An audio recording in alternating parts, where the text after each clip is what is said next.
ॐ ॐ यो ब्रह्माणं विदधाति पूर्वं यो वै वेदांश्च प्रहिणोति तस्मै तमहदेवमात्मबुद्धिप्रकाशं मुमुक्षुर्वै शरणमहं प्रपद्ये। ॐ शान्ति शान्ति शान्तिः। ॐ नमो ब्रह्मादिभ्यो ब्रह्मविद्या संप्रदायकर्तृभ्यो वंश ऋषिभ्यो महद्भ्यो नमो गुरुभ्यः। सर्वोपप्लवरहितः प्रज्ञानघनः प्रत्यगर्थो ब्रह्मैवाहमस्मि ब्रह्मैवाहमस्मि।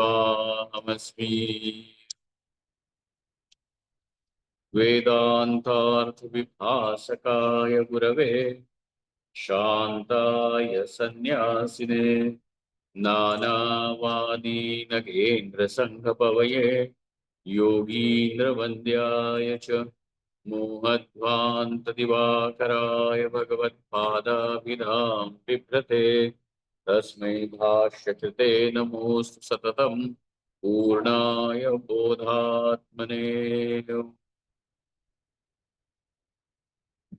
ग्रंथ का मंगल कीजिए। सर्ग स्थिति प्रलय हेतुम अचिन्त्य शक्तिम विश्वेश्वरम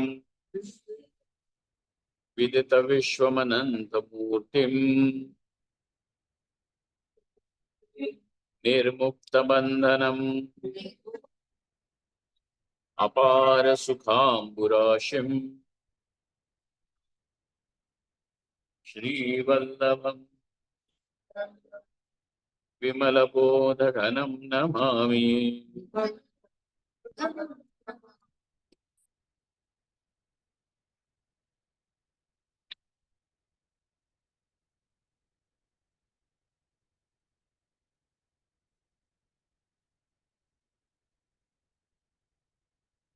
बाईसवां श्लोक टीका के साथ पूरा हो चुका है, किंतु श्लोक को तो दोहराया जा सकता है। स्वप्न जागरिते सुप्तिम भावा भावौ धियां तथा यो वेत्य विक्रियः साक्षात् सोऽहम् इत्यवधारय। घटावभासको दीपो घटादन्यो यथेष्यते देहावभासको देही तथाहं बोध विग्रहः।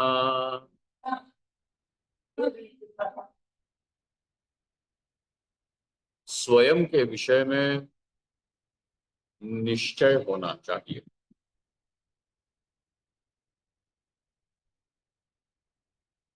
चाहे ज्ञान हो चाहे कर्म का क्षेत्र हो,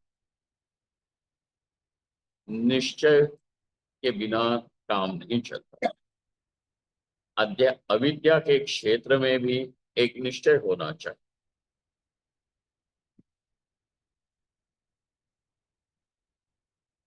मैं फलाना फलाना व्यक्ति हूँ, मैं फलाने का पुत्र हूँ, फलाने का पति हूँ, फलाने का बाप। इस प्रकार का जब निश्चय होगा तभी आप कर्तव्य भी कर सकते हैं। पिता का कर्तव्य कर सकते हैं, पुत्र का कर्तव्य कर सकते हैं, पति का कर्तव्य कर सकते हैं। यदि निश्चय न हो तो कर्तव्य करना भी संभव नहीं होगा।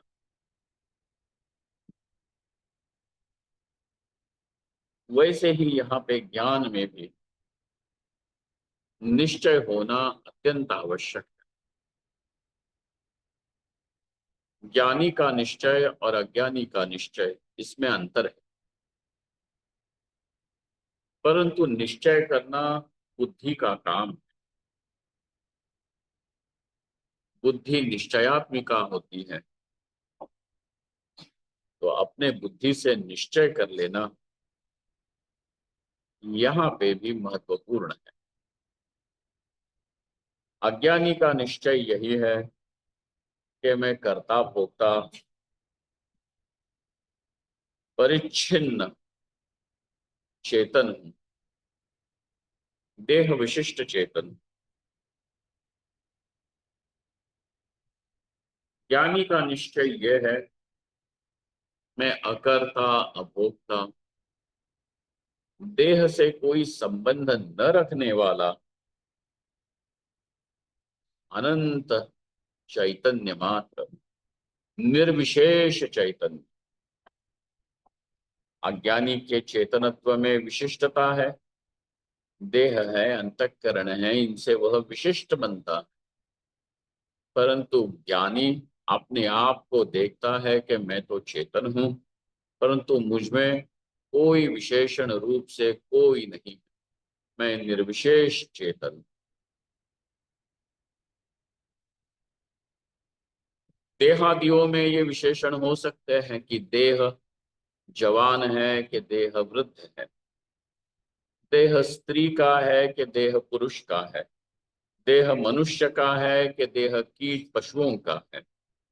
देह में ये विशेषण हो सकते हैं, तो देह के विशेषण देह के साथ रहें, परंतु देह और मेरा कोई संबंध नहीं है। फिर देही क्यों कहते हैं? देही कहने का अर्थ इतना ही है, यद्यपि देह में संबंध नहीं है, देह से कोई संबंध नहीं, तदपि देह ही पहला द्वार बनता है उसके उपलब्धि का। स्वयं प्रकाश स्वामी जी ने यहाँ पे अपने हिंदी व्याख्या में देह शब्द को लेकर के और एक अच्छी बात कही। और क्योंकि इस श्लोक में वैसे ही आता है देहावभासको देही, कहा कि यह जो आत्मा है वह देही नाम से कहा गया, वो देह का अवभासक है, देह का प्रकाशक। तो देह का प्रकाशक होने से वह देही है। उन्होंने कहा यहाँ देही शब्द कहने का इतना ही मतलब है कि जब तक के इस निर्विशेष चेतन को भी परिपूर्ण ब्रह्म है ये महावाक्य के द्वारा नहीं जाना जा सकता, तब तक के इसकी परिच्छिन्नता वैसे के वैसे ही, भले वैसे की वैसे नहीं जैसे जो अपने आप को कर्ता भोक्ता मानता हो, परंतु परिच्छिन्नता तो रही, क्योंकि वो अब देह का साक्षी है। देह मन बुद्धि का साक्षी होने से सांख्यों ने और योगियों ने तो यही सिद्धांत भी बना लिया कि प्रति देह एक एक साक्षी है। पुरुषों की बहुलता है, जैसे देह अनेक दिखते हैं, अंतःकरण अनेक दिखते हैं, मन बुद्धि अनेक दिखते हैं, वैसे ही हरेक देह का हरेक मन बुद्धि का एक अपना साक्षी चेतन।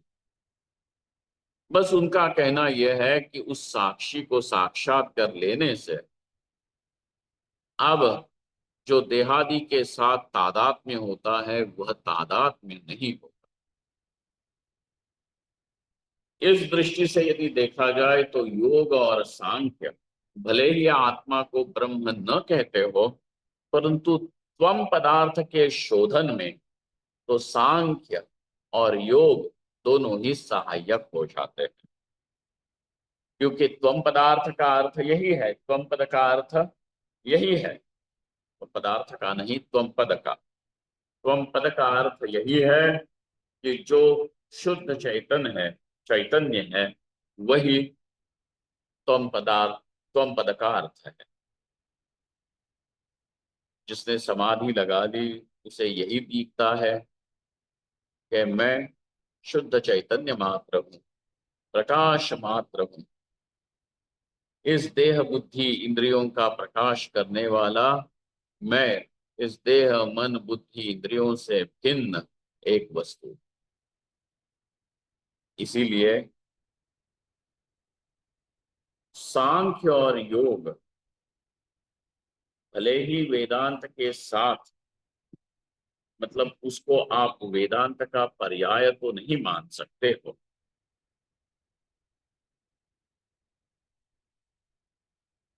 पर्याय नहीं मान सकते हो, परंतु वेदांत में सहायक जरूर हो सकता, क्योंकि त्वम पदार्थ के शुद्धि अर्थात शोधन में, उसके शुद्ध अर्थ का ग्रहण करने में ये सहायक होता है, इसीलिए वो ग्राह्य है।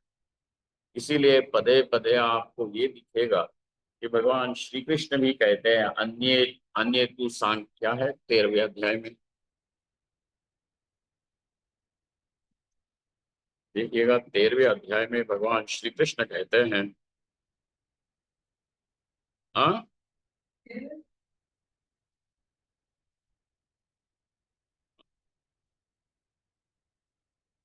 ये देखिएगा, ध्यानेनात्मनि पश्यन्ति केचिदात्मानमात्मना अन्ये सांख्येन योगेन कर्म योगेन चापरे अन्ये त्वेवं जानन्तः श्रुत्वान्येभ्य उपासते तेऽपि चातितरन्त्येव मृत्युं श्रुतिपरायणाः। कहा ध्यानेनात्मनि पश्यन्ति, यहाँ अपने में ही ध्यान के द्वारा देख लेते हैं। केचित, केचित का अर्थ क्या है कि जो अब ज्ञान से आत्मा की ब्रह्मता नहीं जानते हैं, वे ध्यान के द्वारा इस आत्मा को जानने का प्रयत्न कर रहे हैं। पश्चन, तो ध्यान अर्थात योगी आ गया, योग आ गया। अन्य सांख्येन योगेन, अब अन्य जो दूसरे हैं वो सांख्य के द्वारा पुरुष और प्रकृति का जो विवेक है वे करते हैं। अन्य सांख्येन योगेन कर्म योगेन चापरे, और जो कुछ दूसरे और भी लोग हैं जिनके लिए ये प्रकृति पुरुष का विवेक भी संभव नहीं, वे कर्म योग का अनुष्ठान करते हैं। अब कर्म योग के द्वारा किसी में विवेक करने की क्षमता आएगी। विवेक जब होगा तो चित्त की एकाग्रता और समाधि भी होगी। समाधि होगी तो ज्ञान की भी योग्यता आएगी और वह व्यक्ति ज्ञान को प्राप्त कर लेगा। और ज्ञान तो यही है, तत्वमसी महावाक्य के द्वारा एक बार श्रवण करने से जो ब्रह्माकारा वृत्ति बनेगी वही अविद्या की निवृत्ति करेगी। इसीलिए योग और सांख्य ये भी सहायक हो जाते हैं। और कैसे सहायक होते हैं, तो त्वम पद के शुद्ध अर्थ ग्रहण करने में, शोधित अर्थ ग्रहण करने में सहायक हो जाते हैं। तो यहाँ पे अब कहते हैं 23वें इस श्लोक में, घटाव भासको दीपहा। पहले तो एक दृष्टांत दे देते हैं और फिर दार्ष्टान्त से सिद्धांत को समझाते हैं। ये न भूलना चाहिए कि अब यहाँ पे आत्मा की ब्रह्मता का प्रतिपादन नहीं, यहाँ पे तत्वमसी महावाक्य का जो घटक त्वम पद है, उस त्वम पद के अर्थ को पहले ग्रहण करें, फिर इसकी ब्रह्मता सिद्ध होगी असी पद में। इसीलिए कहीं गड़बड़ नहीं करनी चाहिए। जो विषय जहां है उसको वहां पे ही वैसे ही समझना चाहिए। घटाव भासको दीपहा घटादन्यो यथेष्यते, जैसे समझते हो, यथा इष्यते, क्या समझते हो भाई। तो कहा उन्होंने घट को अवभासित करने वाला, घट को प्रकाशित करने वाला एक दीप है। एक दीप है कमरे में रखा हुआ, और उसकी रोशनी में घट पटादी जो जितने कमरे में पदार्थ पड़े हुए हैं वे सारे प्रकाशित हो रहे हैं। बात यह कि घटाद अन्य, अब यह जो दीप है वो घट ही है कि घट से भिन्न है। घट ही होता तो घट घट को ही प्रकाशित करता, दीप की आवश्यकता क्यों पड़ती। लेकिन घट स्वयं को प्रकाशित करने में समर्थ नहीं है, घट को प्रकाशित करने के लिए दीप आवश्यक है। इसीलिए आप कहा कि घट का जो प्रकाशक है वह एक दीप है और वो घट से भिन्न है। घटावभासको दीपः घटाद अन्यो यथेष्यते। दृष्टांत में अब अवभासक की भिन्नता समझ में आई। दृष्टांत ने यही काम किया कि जो अवभासक है, जो प्रकाशक है, वो प्रकाश से भिन्न है, ये समझा दिया। अब इस दृष्टांत में जो तत्व आपको मिला है, जो समझ मिली है, वो कहाँ रखनी है वो देखना। घट देहावभासको देहि तथा हम बोध विग्रह। और वैसे ही देहावभासक, जो देह का अवभासक है, घटा देहावभासक, जैसे घटावभासक दीपः, वैसे ही देहावभासक एक देही है। उसकी क्या कथा है? तथा हम। तो दो बातें, देह का अवभासक देह से भिन्न है, और जो देह से भिन्न देह का अवभासक है वह मैं हूं। और तीसरी बात, मैं बोध विग्रह। दृष्टांत से क्या पहली बात समझ में आई कि जो घट का अवभासक है वो घट से भेद रखता है, भिन्न है, पृथक है। लेकिन दृष्टांत दार्ष्टान्त में जाकर के तीन चीजें आपको मिली। देह से भिन्न देही है, देह का अवभासक देही है, देह देह से भिन्न जो देही है वह प्रकाशक है।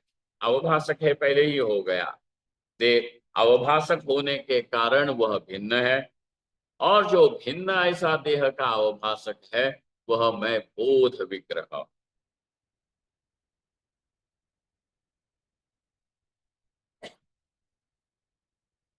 या तो चौथी एक और उसमें सीढ़ी लगा लो। देह का अवभासक देह से भिन्न, वह मैं हूं, और मैं बोध विग्रह। तो ये चौथा हो जाएगा। चार स्टेप्स में ये प्रक्रिया पूरी हुई।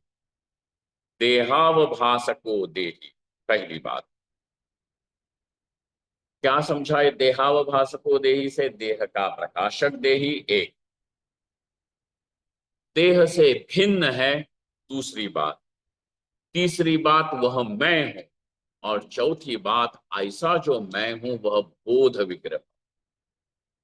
चार बातें एक पंक्ति में आ। अब टीकाकार कहते हैं, हाँ, कहते हैं कि आनंद गिरी अपने टीका में ये लिखते हैं, कथम पुनः आत्मनो देहावभासकत्वम। अरे भाई, पहले तो आपने कहा जागृत स्वप्न सुषुप्ति का अवभाषक ये आत्मा है, और अब कहते हो देह का अवभाषक आत्मा है। और वहां पे तो तुमने सुषुप्ति में कहा कि वो सुषुप्ति में अविद्या वृत्ति से ही उसको प्रकाशित करता है, इसीलिए उसका कहीं पे लोप नहीं है, अदर्शन सदा सर्वदा वह विद्यमान है। उसके सत्ता का कहीं अभाव नहीं। जिसके सत्ता का कहीं अभाव नहीं होता उस वस्तु को सत्य कहते हैं। वह सत्य जिसका कभी अभाव न हो, जिसका कभी अभाव हो और कभी भाव हो, उसको कहा मिथ्या, असत। भाव शब्द का अर्थ है भू धातु, भू सत्तायाम। भाव जिसकी सत्ता, जिसका होना, जिसका अस्तित्व।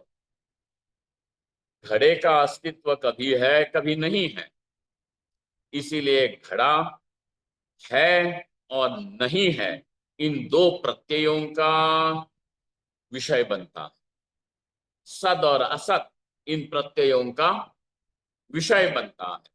परंतु जो सत असत इन दोनों से भी परे हैं वह ये आत्मा, वो इन किसी भी प्रत्ययों का एग्जिस्टिंग, नॉन एग्जिस्टिंग, है नहीं है, इन दोनों प्रत्ययों का जो विषय नहीं, वह व्यक्त और अव्यक्त से भी जो परे हैं, वह क्षर पुरुष से और अक्षर पुरुष से भी जो परे हैं, वह पुरुषोत्तम। हाँ, पुरुषस्त्वन्य कहा, देहावभासको देही, कथम कथम पुनः आत्मनो देहावभासकत्वम, इस देह का अवभाषण कैसे करता है, इति आशंक्य, तो कहते हैं अखंड स्फुरण रूपस्य सन्निधि मात्रेण इत्याह बोध विग्रहेति। बोध विग्रह ज्ञान की मूर्ति है, बोध का विग्रह, विग्रह अर्थात मूर्ति। कैसा है ये, तो कहा ये बोध की, ज्ञान की मूर्ति है, प्रकाश की मूर्ति।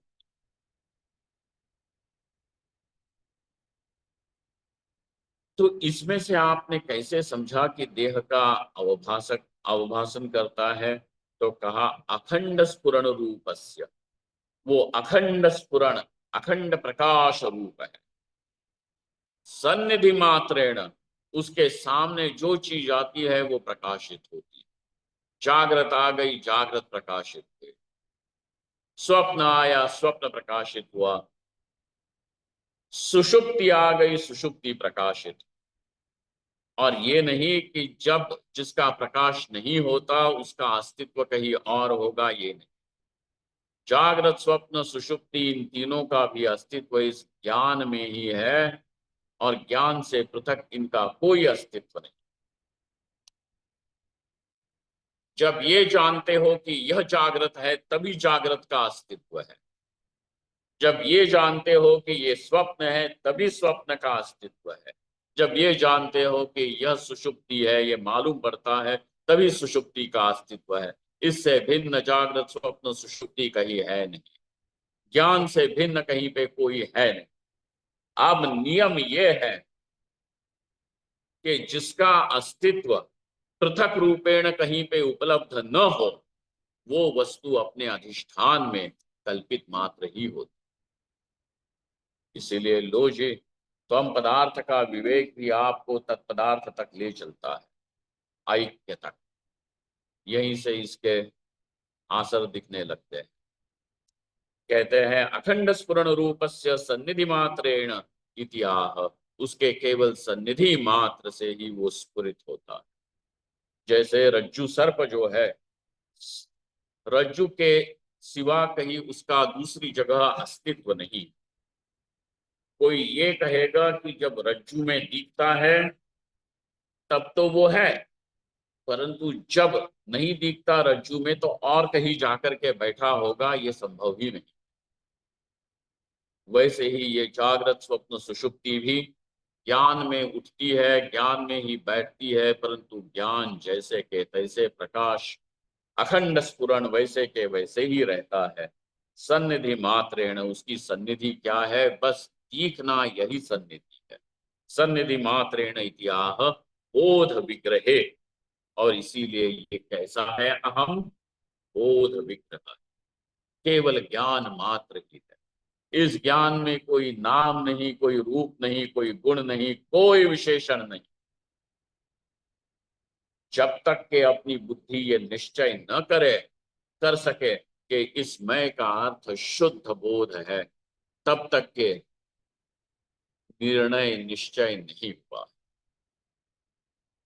और श्रवण शब्द से, श्रवण का अर्थ यही होता है, श्रवण मतलब उपनिषदों को सुनना नहीं। सुनना भर क्या है, क्या कान पवित्र कर लेने हैं, कर्ण से शुक्ली पवित्र हो गई, उपनिषद के शब्द पड़ गए। ये सुन, इस सुनने का नाम श्रवण नहीं होता। श्रवण का अर्थ होता है तात्पर्य निश्चय।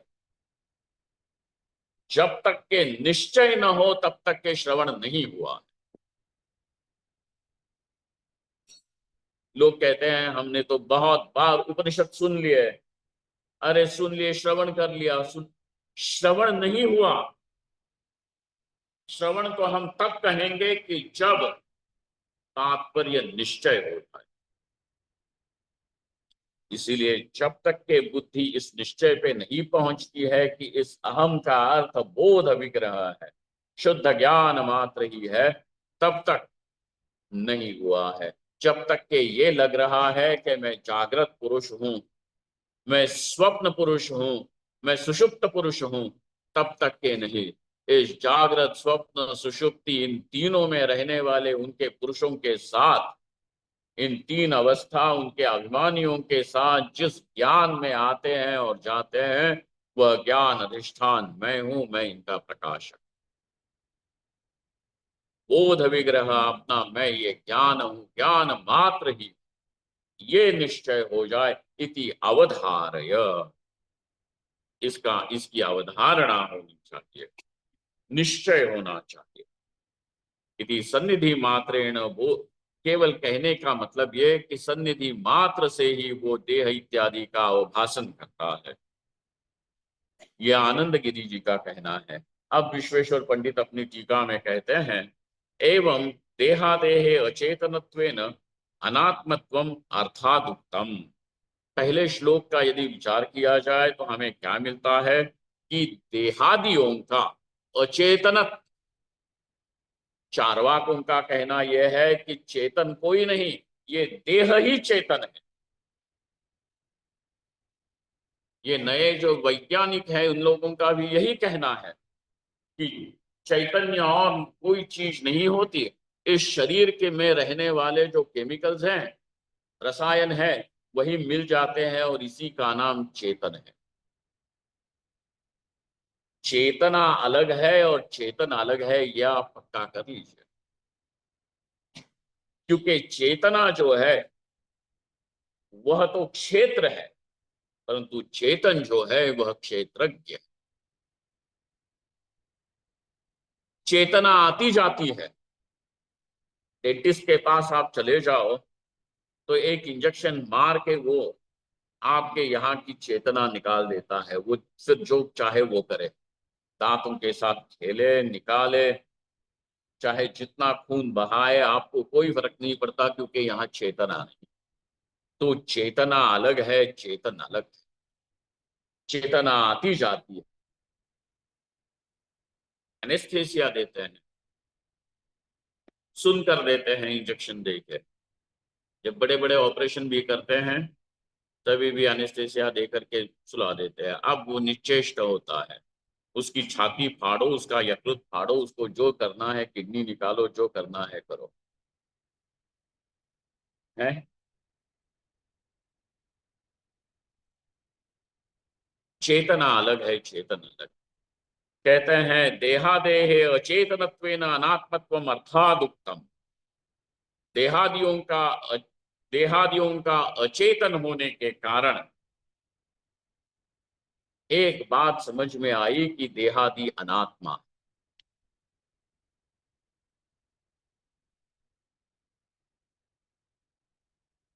समझना ये कि ये देह से देह अचेतन है, मेरा दृश्य।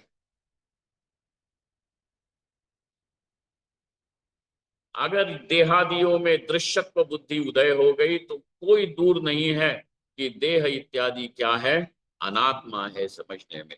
क्योंकि सिक्के की दूसरी बाजू यही है। सिक्के की एक बाजू पकड़ में आई तो दूसरी बाजू तो हाथ में है ही है।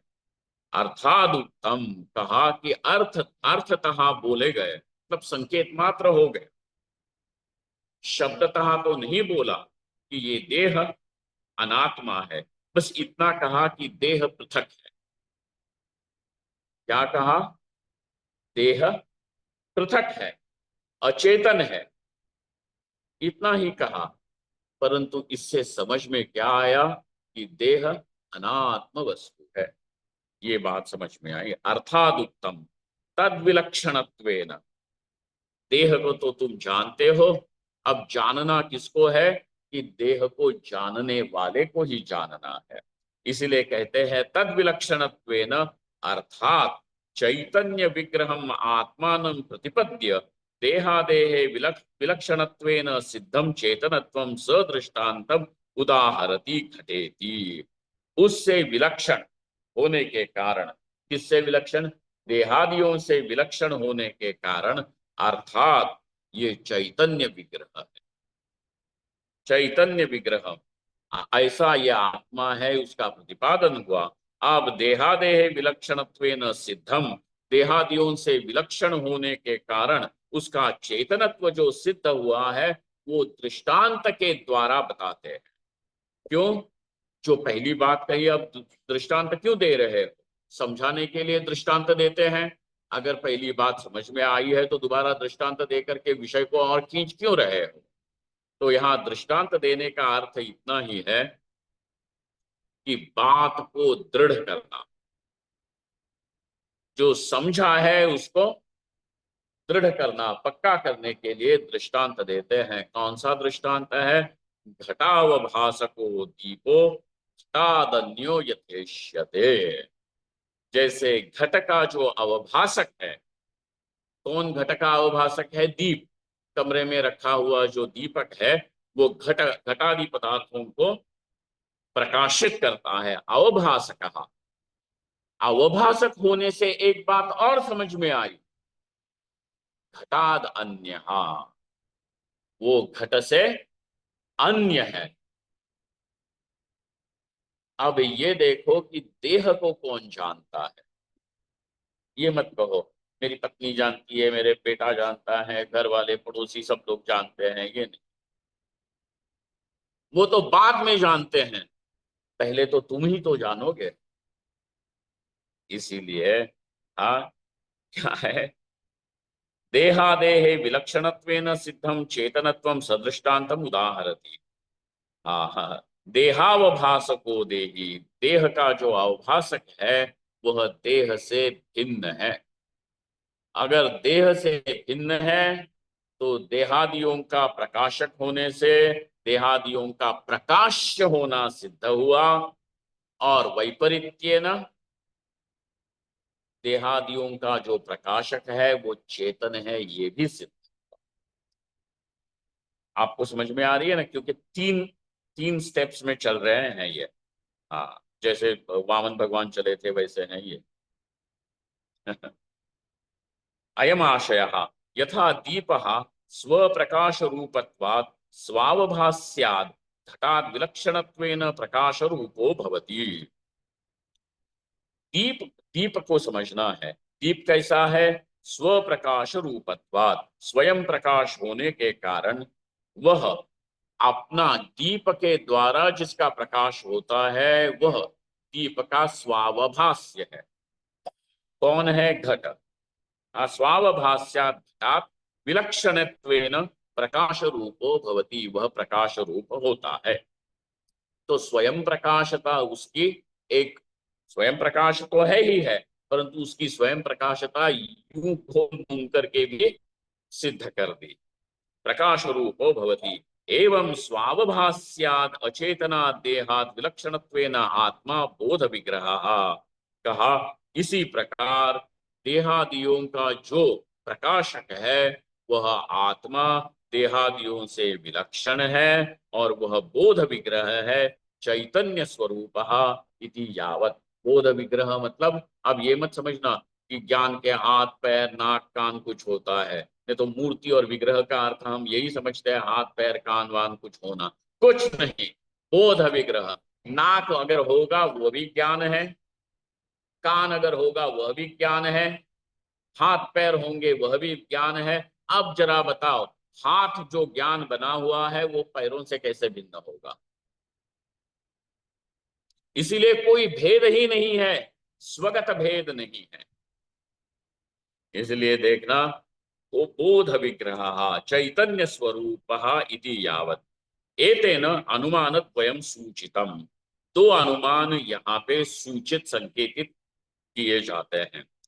विमतो देहि स्वावभास्यात् देहाद् विलक्षणः तद अवभासकत्वात् दीपवत्। किसके विषय में ये सारी चर्चा चल रही है जी? विमत कौन है? किसके बारे में ये चर्चा चल रही है? शंका किसके विषय में है? देही, तो विमतो देही, ये देही कैसा है? स्वावभास्या, उसका अवभाष्य कौन है? देह। इस देही का अवभाष्य प्रकाश्य कौन है? देह। देहाद विलक्षण, विलक्षण है। क्यों? तद अवभाषकत्वाद, भाई क्योंकि ये देही उसका अवभाषक होने के कारण। देखना वही बात, देही का देही का अवभाष्य है देह, तो देही कौन बना? अवभाषक। पूछते हैं, बोलते हैं कि वो भिन्न है देह से। क्यों भिन्न है? क्योंकि जो पहली बात समझी हुई थी वही कारण है इसके भिन्नता का। क्या समझा था? अवभाषण करना। अवभाष्य अवभाषकत्वात् दीपवत। ऐसे कहां तुम्हें दिखा कि कोई जो अवभाषक होता है वो अपने अवभाष्य से भिन्न होता है? तो कहा दीप में ये हमने देखा है कि दीप घड़े का प्रकाशन करता है, इसीलिए घड़ा प्रकाश्य है और दीप अपने प्रकाश्य घड़े से भिन्न है। ये पहला अनुमान हुआ। दूसरी बात कहते हैं आत्मा चैतन्य विग्रह, या आत्मा मैं जो हूं वो कैसा है?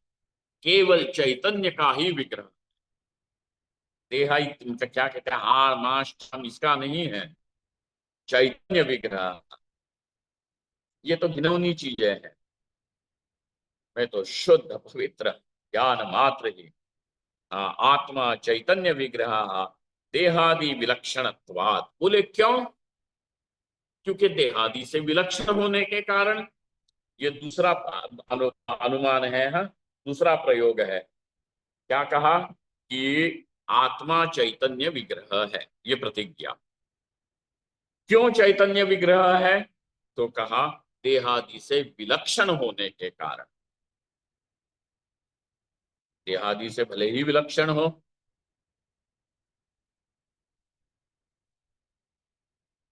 यथा घट दृष्टवत इति, जैसे घड़े को देखने वाला घड़े से भिन्न है, वैसे ही इस देह को देखने वाला देह से भिन्न है।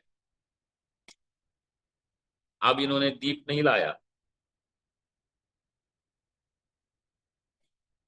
घड़े को देखने वाला जिस प्रकार घड़े से भिन्न है, वैसे ही इस देह को देखने वाला देह से भिन्न है। आत्मनः चैतन्य विग्रहत्वे श्रुतिरपि अस्ति।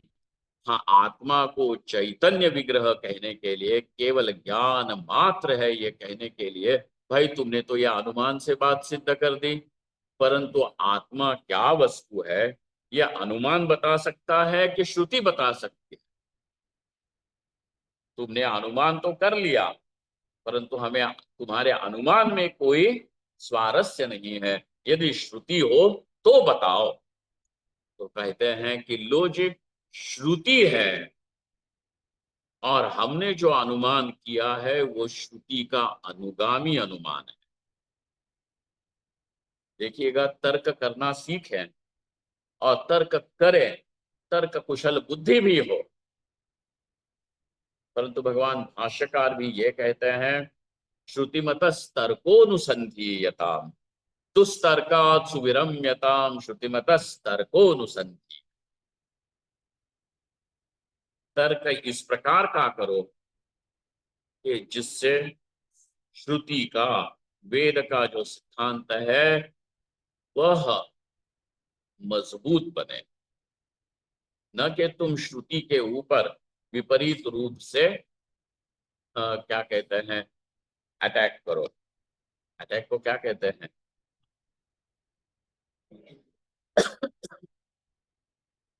आक्रमण करो, मत करो। क्यों भाई, हम क्यों ना करें?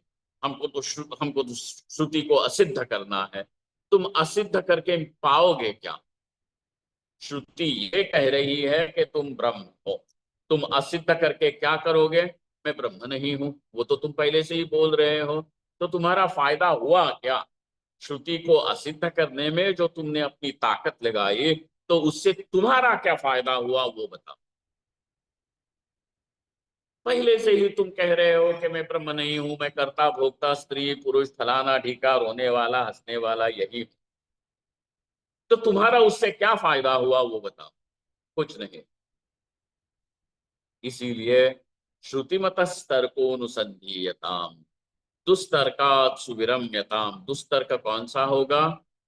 कि जिसके द्वारा श्रुति सिद्धांत को बाधा पहुंचाने का प्रयत्न हो, वो आखिर में जाकर के गिर ही जाएगा, परंतु तुम्हारे लिए तो वह हानिकारक ही साबित होगा। इतनी कुशल बुद्धि, इतनी तर्क कुशल बुद्धि प्राप्त करके भी तुमने अपना नुकसान ही कर दिया कि आत्मा को ब्रह्म न जाना। इसीलिए दुस्तर्का सुविरम्यताम श्रुतिमतस्तर्कोनुसंधीयताम। करो तर्क, परंतु कैसे? श्रुति के अनुकूल तर्क करो। तो यहाँ पे वो कहते हैं कि हमने जो अनुमान किया हुआ है वह अनुमान श्रुति को देख करके ही किया है, क्योंकि श्रुति ने ही इस आत्मा को बोध विग्रह कहा है। जी कैसे? ये शब्द तो कहीं नहीं आया। भले ही ये शब्द ना आए, परंतु श्रुति यही बात बताती है। ये कहते हैं और कहते हैं ज्ञानम अनंतम ब्रह्म सर्वम। कहाँ गया वो? हाँ, आत्मा आत्मनः चैतन्य विग्रहत्वे श्रुतिरपि अस्ति सर्वं सर्वं। ज्ञानमनंतम ब्रह्म सत्यम, ज्ञानमनंतम ब्रह्म, ज्ञानम ब्रह्म। ये कहा कि नहीं? ब्रह्म क्या है? क्या है? ज्ञान मात्र ही है। तो ये तो ब्रह्म के विषय में कहा है। आत्मा के विषय में कहाँ कहा है? विज्ञानम आनंदम ब्रह्म। जी ये ब्रह्म विज्ञान है। एको देव सर्वभूतेषु गूढ़ः सर्वव्यापी सर्वभूतांतरात्मा कर्माध्यक्ष सर्वभूताधिवासः साक्षी चेता केवलो निर्गुणश्च। इस प्रकार यह आत्मा ज्ञान मात्र ही है कि आत्मा ही ब्रह्म है। ये बात तो आगे जाकर के सिद्ध होगी, परंतु यहाँ पे संकेत है कि वह ज्ञान मात्र ही है। एतेन, अब इतना जो तुमने किया है उससे तुम्हें क्या प्राप्त हुआ वो समझो। एतेन देहादेहे अचेतन, देहादियों का अचेतन। अब ये चेतन है ये मत कहो, इसमें चेतनता दिखती जरूर है, परंतु वो चेतन नहीं। आपने कभी वो बच्चों वाले नाटक देखे होंगे, पपेट, है ना? हैंड पपेट होते हैं। कठपुतली तो वो ऐसे ऐसे चलाते हैं, धागों से चलाते हैं। हाँ कठपुतली। लेकिन वो ऐसे उसके उंगली में पहन के वो होता है जो क्या कहते हैं उसको, दस्तानों में होते हैं और चलाते हैं। अब वो दिखता है कि ये बोल रहा है, ये राजा ये रानी और ये एक दूसरे के साथ बोल रहे हैं नाच रहे हैं, ये सब दिखता है। अरे भाई वो कुछ नहीं कर रहे हैं, इसके पीछे जो हाथ है वह चेत। वैसे ही ये देह मन बुद्धि इंद्रिया ये सारे व्यापार करते हुए दिखते हैं, परंतु इनके व्यापार का, अपने अपने व्यापार का, देह अपना व्यापार करेगा, प्राण अपना व्यापार करेगा, बुद्धि अपना व्यापार करेगी। व्यापार मतलब बिजनेस नहीं, काम। बुद्धि अपना व्यापार करेगी, मन अपना व्यापार करेगा, इंद्रिया अपना अपना व्यापार करेंगे। लेकिन ये सब लोग अपने अपने व्यापारों में कैसे लगे हुए हैं? क्योंकि इनका प्रकाशक आत्मा इनके पीछे इनको इनको इनको अनुग्रह कर रहा है। इसीलिए मेरे होने मात्र से ही ये देहादियों में भी चेतनत्व दिखता है। इसीलिए देहादियों का क्या है? अचेतनत्व। पहली बात समझ में आई। दूसरी बात क्या समझना है? तद्भिन्नत्वम। तद्भिन्नत्वम, देहादियों से भिन्न। जो शंका पहले की थी कि भले ही अचेतन, देहादि अचेतन हो, परंतु वो आत्मा से भिन्न है, ये कैसे सिद्ध होता है? ये एक शंका अगर किसी ने की है, कुतो दृष्टम, एक कहाँ आपने देखा, ये दृष्टांत दीप का दृष्टांत दे करके वो भी निरस्त कर दिया। इति एतदपि एतदपि निरस्तम आत्मनो देहादि विलक्षणत्व प्रतिपादनत्वात्, क्योंकि आत्मा का देहादियों से विलक्षणत्व प्रतिपादन करने से, विलक्षण होने से, आत्मा तो चेतन प्रकाश रूप है और ये प्रकाश्य है। जो प्रकाश्य है वो प्रकाश से, चैतन्य से भिन्न है।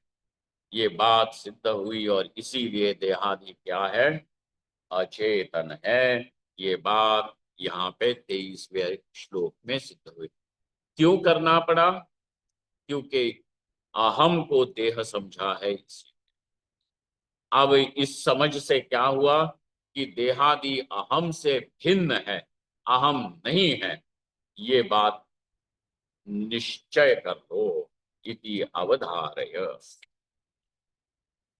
आगे चल करके अब देखना, इन सारे श्लोकों में दो तीन बातें आई।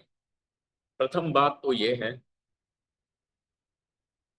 कि यह आत्मा सत है। दूसरी बात यह कि यह चित है। और तीसरी आनंद है। क्योंकि देहादियों की मृत्यु दृश्य में मृत्यु है। दृश्य की मृत्यु से आपने दृष्टा की मृत्यु कहां से कर ली? जागृत स्वप्न सुषुप्ति कभी होती है, कभी नहीं होती है। इससे जागृत स्वप्न सुषुप्ति को प्रकाशित करने वाला जो ज्ञान है वो भी कभी होता है, कभी नहीं होता है, ये शंका भी नहीं करनी चाहिए। इसीलिए यह आत्मा सत है। चित है क्योंकि दीप चैतन्य, चैतन्य विग्रह है, ये दूसरी बात कही। अब कहने जा रहे हैं कि इसका आनंदत्व भी समझते। इसीलिए त्वम पदार्थ के विवेक में भी आत्मा सच्चिदानंद है, ये समझ में आता है। आत्मा मैं सच्चिदानंद हूं, यही अखंडाकारा वृत्ति। यह अखंडाकारा वृत्ति, फिर से मैं दोहरा रहा, यह अखंडाकारा वृत्ति तत्पदार्थ के विवेक से भी होती है, त्वम पदार्थ के विवेक से भी होती है। परंतु ऐसा होने पर भी जो भेद अभी तक निवृत्त नहीं हुआ, इसीलिए वह अविद्या निवृत्त नहीं हुई। तो भेद निवृत्ति पूर्वक जब अखंडाकारा वृत्ति बनेगी, तभी वह ज्ञान की निवृत्ति करती है, वही मोक्ष का साक्षात साधन बनती है। इसीलिए हमें चाहिए त्वम पदार्थ का भी विवेक, तत्पदार्थ का भी विवेक, और तत् ही त्वम है, त्वम ही तत् है, ये समझना पड़ेगा। इसीलिए जब शुकदेव चलते हैं राजा परीक्षित को उपदेश करके, तो आखिर में यही कहते हैं, बैठ जा राजा, अहम ब्रह्म परम धाम, ब्रह्माहम परमं पदम, यही कर। अहम ब्रह्म परम धाम, परम प्रकाश वस्तु ब्रह्म में ही, ब्रह्माहम परमं पदम, वही वही ब्रह्म हूं जो परम प्राप्ति है। इसीलिए मैं अपने आप को पहले से ही प्राप्त हूं, अब प्राप्त क्या करना। सारा कृष्ण लीला इत्यादि भी समझा करके, दिखा करके, आखिर में ला करके कहाँ खड़ा कर दिया। इसीलिए सारे पुराणों का इत्यादि भी, श्री कृष्ण लीला का और श्री कृष्ण के उपदेश का भी आखिर में पर्यवसन इसी में है कि अहम ब्रह्म परम धाम, अर्थात कि तत्पदार्थ तत् ही त्वम है, त्वम ही तत्। जिस सच्चिदानंद की उपलब्धि त्वम के विचार से हुई और जिस सच्चिदानंद की उपलब्धि तत्पदार्थ के विचार से हुई, वो दो सच्चिदानंद नहीं, वह एक ही है। यही भेद की निवृत्ति है। इस भेद की निवृत्ति से ही होने वाली जो अखंडाकार वृत्ति है, यही वाक्य वृत्ति, यही वाक्य वृत्ति। और इसीलिए अब आनंद की मीमांसा यहाँ हो रही। आपने तैत्तरीय उपनिषद में सुना होगा आनंद मीमांसा, सुना है ना? बड़ा सुंदर है आनंद मीमांसा। अभी ग्रंथ तो नहीं है।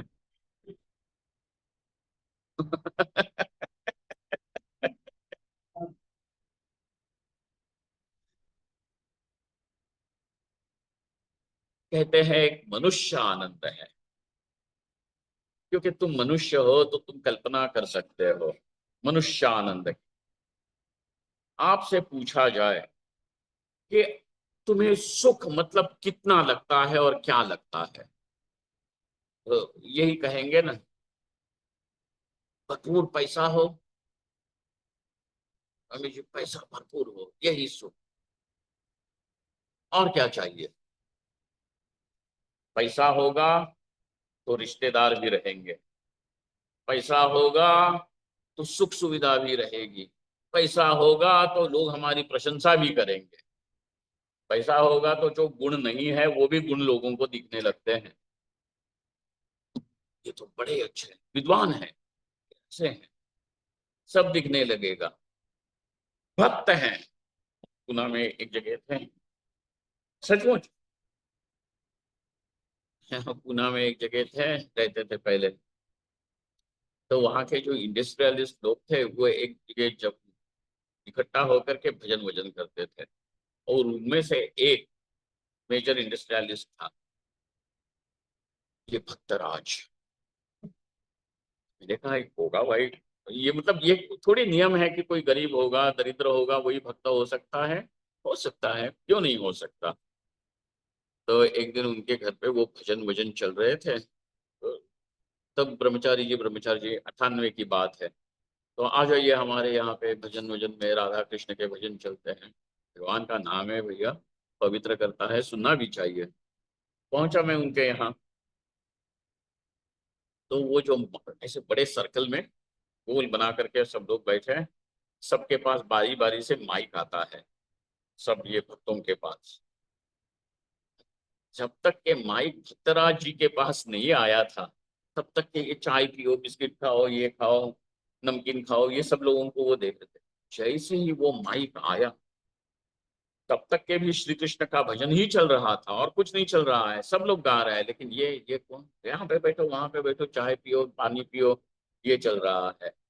अरे अरे, इसके साथ वो बिस्किट खाओ वगैरह, सब चल रहा है। लेकिन जैसे ही माइक आया और उन्होंने अपना मंगल किया, सच्चिदानंद रूपाय, ये पंक्ति होने से पहले उनके आंखों में से पानी वानी और वो जो गला करते सच्चिदानंद रूपाय।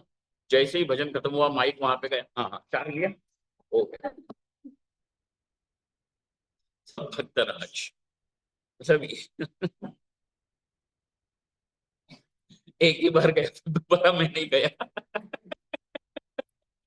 मैंने कहा इतनी इंटेंस भक्ति बाबा हमसे सहन नहीं होती। तो पैसा हो तो सब कुछ है, ये मनुष्य आप लोग कहते हो। लेकिन अगर उपनिषद को पूछो कि कैसा होना चाहिए, मनुष्य आनंद क्या है, तो कहा समझो, एक व्यक्ति है, युवा स्यात् युवा साधु युवा अध्यायक। वो कैसा है? जवान है, शरीर में बल है, उमंग है भीतर, युवा है, युवा स्यात् साधु, और उसका चरित्र साधु है,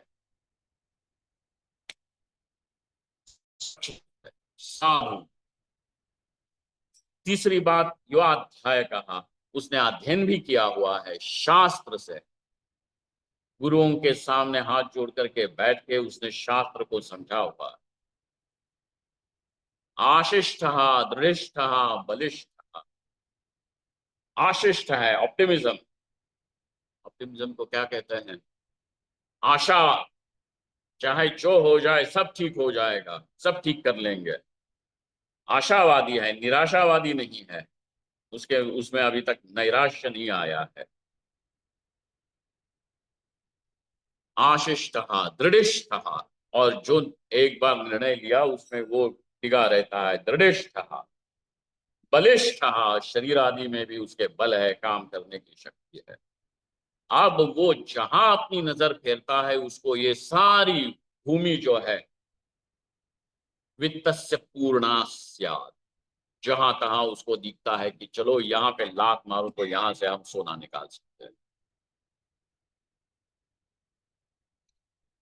ये जिसके पास है तो उसकी भीतरी स्थिति कैसी है, तो कहा ये एक मनुष्यान है। अब जरा अपने आप को इन सारे जितने निकष लगाए हैं, युवा सेहत साधु युवा ध्यान, आशि क्या है, आशिष्ट दृढ़िष्ठ बलिष्ठ, क्या क्या चीजें लग सकती है। तो मनुष्य आनंद भी हमको पूरी तरह प्राप्त नहीं है ना। हम मनुष्य आनंद की भी पूरी तरह से प्राप्ति नहीं कर सकते। अब कहते हैं ये जो मनुष्य आनंद है उसको 100 गुना करो। उसके ऊपर कौन है? मेरे ख्याल से कोई मनुष्य गंधर्व है, मनुष्य गंधर्वों के ऊपर देव गंधर्व है, देव गंधर्वों के ऊपर पितृ है, पितृ के ऊपर फिर और कोई देवता, और कोई देवता, फिर उसके ऊपर इंद्र है, और इंद्र के ऊपर बृहस्पति है, बृहस्पति से आगे प्रजापति है। कहा कि हिरण्यगर्भ का भी जो आनंद है वो बस केवल एक बूंद मात्र ही है, और वो ये ब्रह्मानंद है। वो जो ब्रह्मानंद है वह इस श्रोत्रिय ब्रह्मनिष्ठ को प्राप्त है। श्रोत्रियस्य अकामहतस्य। कौन है ये? तो इसको ये पहले से ही प्राप्त। ऐसा अनंत सुख जो है वो ये आत्मा है। कहाँ इन छोटी छोटी चीजों में, एक कपड़ा क्या और किसी की थोड़ी सी की हुई तारीफ, किसके पीछे पड़े हुए हैं। तुम मेरी तारीफ करो तो मुझे बड़ा अच्छा लगता है, तारीफ करो, अरे जाओ मत करो। तुम्हारे तारीफ करने से हम सुखी दुखी नहीं होते। सारे सब देवता मिलकर के भी हमारी तारीफ करे तभी भी वो कमी है, ऐसी वस्तु हम तुमसे क्यों याचना करे, भीख मांगे तारीफ की। जाओ, वो वस्तु है। अब यही समझना है कि जो आनंद रूप है वो ये मैं आत्मा। पुत्र वित्तादयो भावा यस्य शेषतया प्रियाः द्रष्टा सर्वप्रियतमः सोऽहम् इत्यवधारय। सर्व, सबका जो प्रियतम है।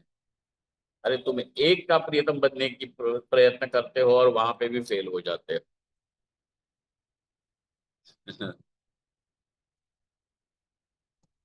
लेकिन जो सबका प्रियतम है, चींटी से लेकर के मच्छर से लेकर के इंद्र प्रजापति को भी जो प्रियतम है वो वस्तु यह आत्मा है।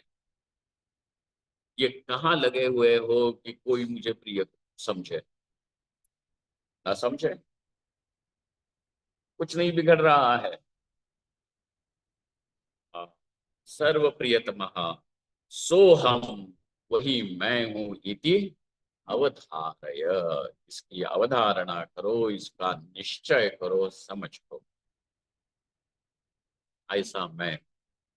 तो अखंडाकारा वृत्ति तो तब बनेगी जब यह आत्मा सत चिद आनंद है ये समझ में आए। वैसे ही ये जो जगत कर्ता, जगत का जो कारण परमेश्वर है वह भी सच्चिदानंद है। ये तत्पदार्थ के विवेक से समझना और तत्पश्चात इन दोनों का ऐक्य, यही वाक्य के द्वारा होने वाली वृत्ति है। ओम पूर्णमदः पूर्णमिदं पूर्णात् पूर्णमुदच्यते पूर्णस्य पूर्णमादाय पूर्णमेवावशिष्यते। ओम शांति शांति शांति। शंकरं शंकराचार्यं केशवं बादरायणं सूत्रभाष्यकृतौ वन्दे भगवन्तौ पुनः पुनः। ईश्वरो मूर्तिभेद विभागिने व्योमवद्व्याप्तदेहाय दक्षिणामूर्तये नमः। ओम शांति शांति शांति। नमः पार्वती पतये।